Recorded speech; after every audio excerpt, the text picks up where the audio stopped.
Safina Soula Abdallah, bonjour. Bonjour Anne. Merci d'avoir accepté notre invitation.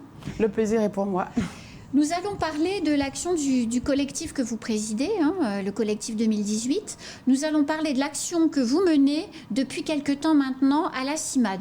Qu'est-ce que vous faites en manifestant tous les jours, quotidiennement devant la CIMAD? Alors d'abord, je souhaite expliquer aux Mahorais, à ceux qui nous écoutent, que nous ne sommes pas allés là par hasard. Ça fait quand même plusieurs années que nous connaissons les actions de la CIMAD.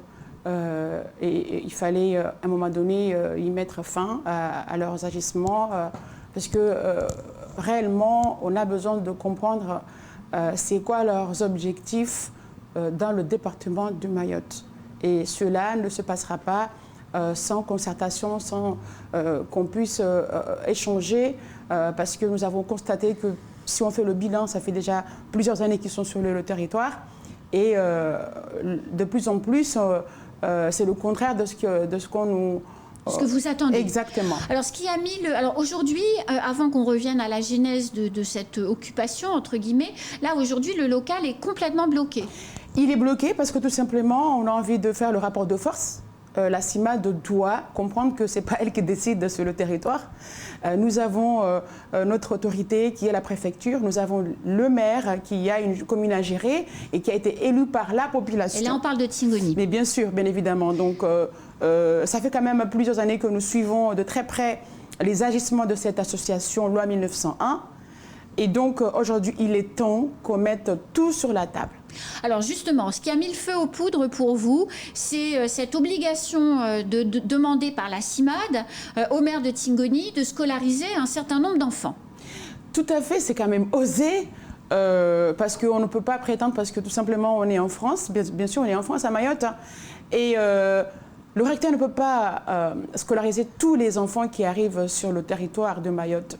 Le maire fait ce qu'il peut. Chaque année, nous avons un constat alarmant de tous les enfants qui arrivent le matin pour être scolarisés l'après-midi. Ce n'est pas possible. Il n'a pas dit qu'il ne veut pas le faire. Mais comprenez bien que nous sommes sur un tout petit territoire. Cette île ne fait que 374 km². Alors ça. Imaginez construire des écoles pendant toute l'année. Déjà, il n'y en a pas assez pour nos propres enfants. Alors, pour ceux qui arrivent, moi je veux bien qu'on fasse de l'humanisme, mais on n'a pas de leçons à recevoir de qui que ce soit. Alors justement, pour bien préciser la situation à Tingoni, à la rentrée des classes, là, au mois de septembre, des enfants de Tingoni sont allés, leur classe, c'était dans des locaux de MJC sans école, parce qu'il n'y en a pas assez. On est bien d'accord, Safina? C'est pour ça qu'ils sont, quand je dis ils, les responsables de la CIMAD. Oui. Derrière, vous savez très bien qu'ils ont des idées... un peu... différentes de celles de Mayotte, il faut bien le dire. Des classes itinérantes pour qui et dans quelles conditions, et ensuite derrière venir accuser le maire de ne pas avoir scolarisé dignement des enfants. Mais il les scolarise où? C'est là encore le paradoxe.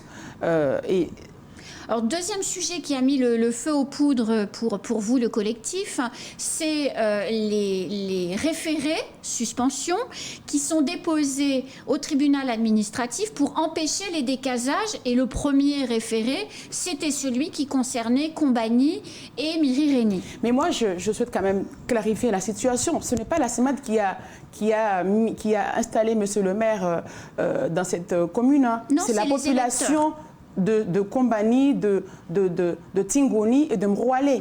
Donc ce n'est pas la CIMAD de venir s'ingérer dans les projets du maire de vouloir démolir des quartiers pour pouvoir bâtir des quartiers dignes, mais bien évidemment insalubres, où vous avez tout un tas de trafic qui se propage dans toute la commune pendant plusieurs mois et même des années, où la violence continue à progresser dans cette zone-là, et donc c'est devenu des zones de non-droit. Lorsqu'on indexe le maire pour qu'il fasse son travail, il prend des décisions comme un arrêté pour pouvoir justement raser des quartiers, pour pouvoir construire, accompagner ou même abriter des gens en situation d'indigne. On vient derrière justement l'attaquer en justice, mais pour quelle raison? Alors, qu'on reprécise bien, les deux quartiers qui étaient concernés, c'était un quartier de Combani, un quartier de Mérirénie, dans lequel des populations, il est question quand même de 300 cases sur les deux sites, enfin voilà, à peu près 200 cases sur les deux sites, des gens qui vivent dans des cases en tôle, sans conditions de vie dignes, il faut quand même le rappeler, et c'est de l'habitat illégal. Donc ce sont des maisons qui sont construites sans droit ni titre. On est bien d'accord, Safina. Tout à fait. C'est pas n'importe quel quartier. C'est vie dans des conditions précaires et d'insalubrité forte, et dans des conditions d'illégalité parfaite. Et de toutes les façons, c'est un foncier qui appartient bien à quelqu'un. Et il a besoin de récupérer ce foncier-là pour pouvoir justement... Parce qu'il faut aujourd'hui qu'on se dise les choses. Derrière ce projet, il veut construire des écoles. Le maire de Tingoni a pour projet sur le site de Combani construire une école. On a échangé sur ce sujet. Nous sommes sur le terrain. Nous communiquons, nous échangeons beaucoup avec les élus. Donc aujourd'hui, il a besoin d'un foncier pour construire des écoles, pour pouvoir scolariser. C'est bien dit des enfants qui arrivent dans notre territoire tous les jours. Donc on ne peut pas d'un côté l'empêcher de démolir pour pouvoir justement construire et développer sa commune, et de l'autre côté, le condamner à scolariser les enfants, mais il les scolarise où? Alors, dans les échanges que vous avez avec la CIMAD, si vous en avez, quand vous leur dites ça, qu'est-ce qu'ils vous répondent? Parce que nous, on n'arrive pas à entrer en contact avec eux. C'est pourtant à la rédaction de France Mayotte, et d'ailleurs, s'ils nous écoutent, je passe mon temps à essayer de les appeler, à essayer d'avoir un entretien avec eux. Je n'y parviens pas. Ah bah, moi, je vous souhaite bon courage, mais nous n'avons aucun échange avec cette association. Vous savez très bien, ça s'est mal passé d'ailleurs lorsqu'ils sont venus, ils ont tenté de forcer notre manifestation parce qu'ils ont voulu rentrer de force dans leurs locaux. Exactement, alors qu'ils savent très bien que nous avons mis des banderoles et nous savons pourquoi nous les avons mis. Ils doivent venir discuter respectueusement avec les gens qui sont devant la CIMAD. Eh bien non, ils ont voulu utiliser la force. Donc on leur a fait bien comprendre qu'ici, il y a des Mahorais. Ici, il y a des gens qui travaillent. Nous avons des projets pour notre île. Il y a des projets économiques que le maire doit faire, que nous, la société civile, parce que nous défendons notre territoire. Et donc, il faut qu'ils échangent, qu'ils discutent. On doit absolument, à un moment donné, trouver une attente. Mais il ne peut pas, effectivement, se substituer au maire, au préfet. Et puis derrière, lorsqu'on est devant leurs locaux, voilà, il n'y a rien de concret. Mais moi, je rappelle aussi, parce qu'ils sont venus piétiner les banderoles, ils ont arraché, piétiné avec justement le but de nous provoquer. Moi, je le dis bien et je pèse mes mots. Dans un but de nous provoquer pour avoir quelque chose d'insultant. Exactement, pour pouvoir aller attaquer en juste parce que visiblement, c'est tout ce qu'ils savent faire. Voilà, ils ont l'art d'attaquer, tout ce qu'ils veulent faire, c'est attaquer et de forcer parce qu'ils croient qu'ils ont des avocats, ils ont les moyens de faire cela et donc ils en abusent. Alors ils vivent de quoi la CIMAD? C'est des chasseurs de subventions, Anna. Donc je pense qu'il faudrait effectivement demander au préfet de faire la lumière sur les subventions, de quelle manière cet argent est utilisé parce que ce sont nos impôts. Si nous sommes là, nous sommes associations comme eux, et donc nous avons le droit d'être là, de faire comprendre qu'une bonne fois pour toutes, lorsqu'ils ont des subventions et que sur le terrain, nous constatons des populations encore dans des situations très difficiles, misérables, qui dorment à même le sol avec des matelas sales, ils ont des bons d'achat de 5 €. C'est qui ces personnes, Safina? Vous avez nos amis qui viennent du Grand Lac. Vous avez... ce sont des étrangers en situation irrégulière qui arrivent, qui dorment à même le sol devant l'association de Cavani, comment ça s'appelle, le Solidarité Mayotte. On a été les voir, ces gens-là. Nous sommes allés les voir parce que ce sont quand même des êtres humains comme nous. Mais bien évidemment, ils nous font comprendre leur malheur de comment est-ce qu'ils sont traversés jusqu'à Mayotte. C'est parce que derrière, vous avez un appel d'air. Vous avez des associations comme cela qui les font venir, qui leur vendent des rêves. en disant venez à Mayotte parce que là-bas vous pouvez faire le rapprochement familial, là-bas vous pouvez amener votre enfant, il va être scolarisé, là-bas vous avez les soins parce qu'il y a un hôpital gratuit, là-bas vous pouvez accoucher, là-bas les Mahorais sont... Et une fois qu'ils arrivent ici, ils leur disent que les Mahorais sont méchants, les Mahorais sont racistes, les Mahorais sont xénophobes. Et c'est pour ça que nous disons, nous n'avons pas de leçon parce que lorsque les gens arrivent à Mayotte, ce n'est pas les responsables de la CIMAD qui les hébergent dans leur maison. Ce sont les Mahorais qui les accueillent dans leur maison, dans leur champ, dans leur terrain. Et même deviennent victimes de leur générosité. Parce que des moments où on veut récupérer justement leur terrain, et ben, derrière, vous avez la CIMAD qui fait pression, qui manipule ces gens-là contre la communauté mahoraise. Et c'est là où nous voulons absolument clarifier leur situation. Qu'est-ce qu'ils veulent faire? Parce que moi, je rappelle bien que lorsque la France a été chassée aux Comores, quand je dis la France, c'est les métropolitains, mais les Mahorais qui étaient aux Comores, ils ont été chassés. Certains sont rentrés à Mayotte avec un slip, un caleçon. En caleçon, ils ont été chassés. Ils sont venus ici. Donc, leur objectif ici, c'est quoi? Est-ce qu'ils sont ici pour aider que les étrangers en situation irrégulière ou alors aider aussi les Mahorais? Parce que leur but initial, puisque c'est quand même une association qui est censée aider tout le monde, donc, ils devaient aider à la scolarisation de nos enfants, nous les Mahorais, puisqu'ils disent qu'ils ont 80 ans. Moi, ma mère, elle en a 82. Quand ma mère, elle était enfant, la CIMAD, elle était où? Alors que Mayotte est française depuis 1941.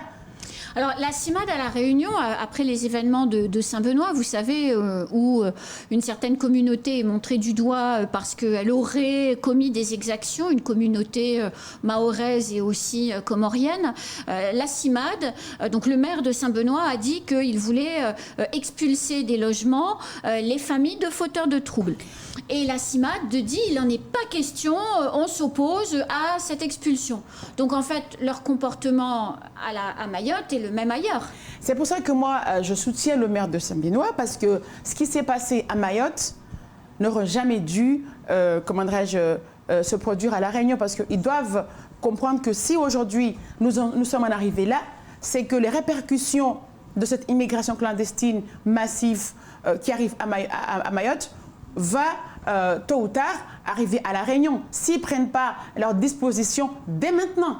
C'est pour ça que les Réunionnais et les Mahorais doivent travailler ensemble pour lutter contre des associations humanitaires comme celle-ci, parce que vous n'oubliez pas qu'il y a quelque temps, vous avez eu la Croix-Rouge qui employait des personnes clandestines pour vacciner la population française à Mayotte. Ils ne sont pas habilités, ce n'est pas parce qu'ils étaient aux Comores, parce qu'on fait du bénévolat, qu'on doit faire la pression à la préfecture pour que ces personnes-là puissent être régularisées ou régularisables. Je suis désolée, il y a la loi. La loi, elle est là, on doit la respecter. Il n'y a pas d'exception. Donc aujourd'hui, nous faisons la lumière sur tout ça et nous demandons à la préfecture d'enquêter de quelle manière la CIMAD utilise les subventions qu'elle reçoit de l'État. Alors, pour revenir sur La Réunion, si je comprends bien ce que vous dites, si les Mahorais avaient été plus fermes et plus exigeants plus tôt, il n'y aurait pas le bazar qu'il y a aujourd'hui à Mayotte. Vous savez, tous les enfants... Et quand je dis bazar, c'est insécurité, délinquance, violence... L'insécurité, moi, je l'ai vu, Anne, je l'ai vu à La Réunion. Je suis allée de mes propres moyens, j'ai regardé, j'ai observé, j'ai entendu. Ça commence... Parce que vous avez la nuit, le soir, des enfants qui sont livrés à eux-mêmes avec des vélos et des mesures. Comme ici, avec des boucles d'oreilles, des tatouages, des musiques qui dérangent un peu les habitants. Et vous savez que tout cela, c'est ce qui se passe, c'est ce qui s'est passé il y a quelque temps. Et lorsque nous interpellions les autorités, on nous traitait de xénophobes, alors que c'est que la réalité. Donc c'est pour ça que nous demandons tout simplement au maire de Saint-Benoît de se rapprocher de nous, le collectif ou même les maires de Mayotte, pour partager, parce que c'est ce que nous disons à M. Macron depuis quelques années. Il faut arrêter parce que c'est une bombe à retardement.